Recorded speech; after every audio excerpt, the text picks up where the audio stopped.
ሰላም አለይኩም ወራህመቱላሂ ወበረካቱ።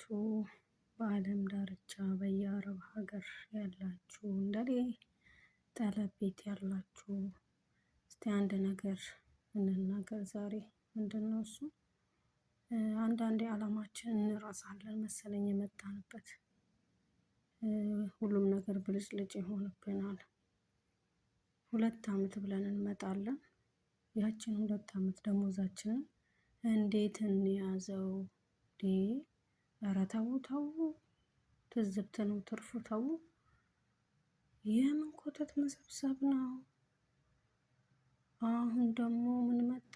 ድሮ እንኳን ሱቅ ለሱቅ ተኬዶ ነበረ ከሰዎቹም ጋር ወይንም መሄጃ ሰዓት ሲደርስ ነበረ ኮተት የሚሰበሰበው።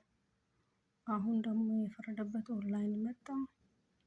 ከዛ ቁጭ ብሎ መጥለብ ሆኗል። እንግዲህ ትንሽ ብር ሊመስላችሁ ይችላል በሰዓቱ፣ ሲደመር ብዙ ነው፣ ሲመነዘር ብዙ ነው። ይሄ ትንሽ የመሰላችሁ ብር እኮ ነገ ታጡታላችሁ ሀገር ስትሄዱ።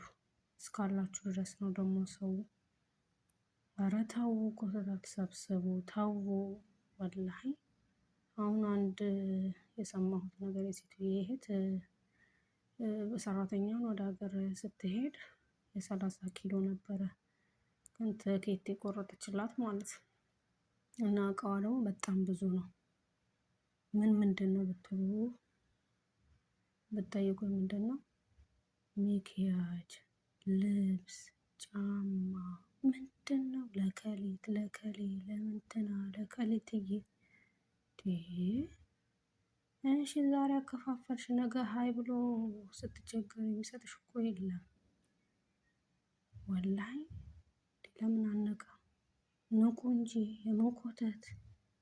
የሚገርማችሁ የ30 ኪሎ በተቆረጠ ያቺኑ 30 ኪሎ ማለት እኔ እንደ ራዕይ እንደ ራሴ ማለት እዚህ ስትለብሷቸው የነበሩትን ልብሶች ስብስብ አድርጋችሁ ንጹህ ከሆነ እጥብ አድርጋችሁ ሽቶን ፍት አድርጋችሁበት ሻንጣችሁ ስረትብ። ከዛስ ወርቃችሁን ግዙ። ነገ እንኳን ብትሸጡት የሚጠቅማችሁ እሱን አድርጉ።